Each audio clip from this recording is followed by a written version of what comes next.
নবনির্বাচিত প্রধানমন্ত্রী অত্র এলাকার মাননীয় সংসদ সদস্য উনি কমিটমেন্ট করেছিলেন যে উনি জনগণের পাশে থাকবেন। তো এখানে উনি সর্বপ্রথম যে উদ্যোগটা গ্রহণ করেছেন যে আমাদের যে এতিম যে শিশুরা আছে তারা অত্যন্ত অসহায় এবং তাদেরকে তো আমরা এই রমজানে তাদেরকে একটা যদি উন্নত মানের খাবারের ব্যবস্থা করে দিতে পারি, সেহরির ব্যবস্থা করে দিতে পারি, ইফতারের ব্যবস্থা করে দিতে পারি, তাহলে তারা কিছুটা হলেও মানে সুস্থভাবে রোজাটা রাখতে পারবে। তো এই জন্য আমরা এই অত্র এলাকায় 37টা আমরা এতিমখানা এবং মাদ্রাসা আমরা লিস্ট করেছি। এর মধ্যে আমি সশরীরে গতকালকে ভিজিট করেছিলাম 14টা এবং আমি ওই হুজুরদের সাথে প্রত্যেকের কাছে আমি গিয়েছি এবং ওনাদের যে চাহিদা, কতজন আবাসিক ছাত্র আছে, কতজন ইফতার করে, তাদের কি পরিমাণ দরকার, যেরকম যেমন আমাদের ইফতারের মধ্যে শরবতে আমরা দিয়েছি, খেজুর দিয়েছি, ছোলা দিয়েছি, ডাল দিয়েছি, মুড়ি দিয়েছি, আলু দিয়েছি, বেসন দিয়েছি, আটা দিয়েছি, চাল দিয়েছি, তেল দিয়েছি, সরিষার তেলও দিয়েছি। তারপরে আমরা তাদেরকে যেহেতু মিল্ক বিটা আমাদের পক্ষে প্রতিদিন কিনে দেওয়া সম্ভব না, এই জন্য আমরা তাদেরকে ফুল স্কিমড আপনার যে এই পাউডার দুধ এটা আমরা ওনাদেরকে দিয়েছি। তারপরে আমরা শুনেছেন যে ওদেরকে গরুর গোস্ত দেওয়া হয়েছে যাতে ওনারা অ্যাটলিস্ট সপ্তাহে 2 দিন গরুর গোস্ত খেতে পারে। তো এই জন্য আমরা এই আজকে একটু দেরি হওয়ার কারণ হলো আমরা ফ্রেশ 7টা গরু জবাই করেছিলাম 14টা ইয়ের জন্য। তো এই গোস্তগুলো নিয়ে আসা হয়েছে। পাশাপাশি আমরা মুরগিও দিয়েছি পরিমাণ মতো, সপ্তাহে 2 দিন করে যাতে বাচ্চারা খেতে পারে। এবং আপনার এর সাথে সাথে বড় মাছও আমরা দিয়েছি এবং বিভিন্ন প্রজাতির মাছ। আমরা পাঙ্গাস মাছটাকে বিরত রেখেছি কারণ পাঙ্গাস মাছটা তো অনেকেই খায়। তো ছাত্ররা যাতে আরও ভালোভাবে খেতে পারে এই জন্য আমরা রুই, কাতল, মৃগেল আর কার্প জাতীয় ফিশ দিয়েছি। নিরাপদ বিনিয়োগ পূর্বাঞ্চলের প্রথম 5 তারকা হোটেলে ছুটি হারমোনি। তারপরে আমরা ওই 4 দিন রেখেছিল আপনার মুরগির ডিম আর আপনার ওনাদেরকে চিনিও দিয়ে দেওয়া হয়েছে। আর বাচ্চারা যাতে ওই আপনার ইবাদতটা ভালো করে করতে পারে, কোরআন তেলাওয়াতটা ভালো করে করতে পারে, এই জন্য ওনাদেরকে ডিমান্ড অনুযায়ী আমরা 60 প্যাকেট করে কয়েল দিয়েছি আর কি। আর পাশাপাশি ওনাদের প্রবলেমগুলো এখন আজকে আমরা রমজানটা চলে যাওয়ার পরে আমরা আস্তে আস্তে ওনাদের যে প্রবলেমগুলো আছে, যেমন অনেক আপনার এতিমখানায় কার্পেটের অবস্থা ভালো না। তো আমরা কার্পেটের লিস্টও করছি যে আমরা হয়তো আমি মাননীয় প্রধানমন্ত্রীর সাথে কথা বলবো, বলে যে যার যে পরিমাণ কার্পেট দরকার ওই কার্পেটগুলোর ব্যবস্থা করব এবং ভবিষ্যতেও যাতে একটা সরকারি পৃষ্ঠপোষকতায় এই এতিমখানাগুলো আসে, কারণ ওরা তো অসহায়, ওই তো মা নাই, বাবা নাই। এখন ওনারা স্ব-উদ্যোগে অনেক জায়গায় করেছেন, এটাকে রাষ্ট্রীয়ভাবে একটা স্বীকৃতি দরকার এবং রাষ্ট্রীয়ভাবে ওনাদেরকে একটা পৃষ্ঠপোষকতা দরকার, কারণ এই বাচ্চাদের অভিভাবক কিন্তু রাষ্ট্র, তাই না?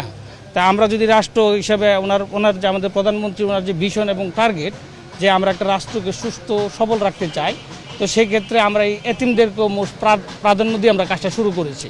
পাশাপাশি আপনারা জানেন এই বাসানটেক এলাকার একটা বিরাট প্রবলেম ছিল আপনার জলাবদ্ধতা, যে আপনার জলাবদ্ধতার যে প্রবলেমগুলো ছিল এগুলো আমরা ওই পর্যায়ক্রমে আমাদের যে ভলান্টিয়ার বাহিনী আছে ওরা আগামী 15 দিনের মধ্যে অত্র এলাকার যত জলাবদ্ধতা আছে সম্পূর্ণ নিরসন করা হবে। আর পাশাপাশি হয়তো আপনার একটা জায়গায় হয়তো আপনার খাল ভরাট করে ফেলছে, তা আমি মাননীয় প্রধানমন্ত্রীর সাথে কথা বলবো, ওনার সাথে অনুমতি নিব ওই খালটাকে কীভাবে পুনরুদ্ধার করা যায়, দিলে আমাদের যে পানি চলাচলের ব্যবস্থাটা মোটামুটি যদি আমাদের পানি চলাচলের ব্যবস্থাটা হয় তাহলে এখানে জলাবদ্ধতাটা হবে না। কারণ সামনে আমাদের তো বৃষ্টির সিজন আছে, ওই সিজনে যাতে আমরা তো তড়িৎ কিছু করতে পারবো না, আমরা এর যেই প্রবলেমগুলো আমরা দ্রুত সলভ করতে পারবো মানুষের শান্তির জন্য, ওইগুলো আমরা উদ্যোগ গ্রহণ করব। পাশাপাশি অত্র এলাকার যে আইন শৃঙ্খলার জন্য উনি বলে দিয়েছেন যে কঠোর হওয়ার জন্য, পাশাপাশি আপনার মাদক এবং এইগুলা থেকে যাতে সমাজ বিরত থাকে সেই ব্যবস্থা নিয়েছেন। পাশাপাশি উনি আরেকটা উদ্যোগ গ্রহণ করেছেন, এই যে যুব সমাজ আছে তারা যাতে একটু আপনার খেলাধুলাতে একটু ইনভলভ হয়, এই জন্য ওই আপনার এলাকা ভিত্তিক একটা করে ক্লাব করে দিবেন, ফুটবল ক্লাব হতে পারে, ক্রিকেট ক্লাব হতে পারে, যাতে বাচ্চারা একটা অ্যাক্টিভিটিসের মধ্যে থাকে।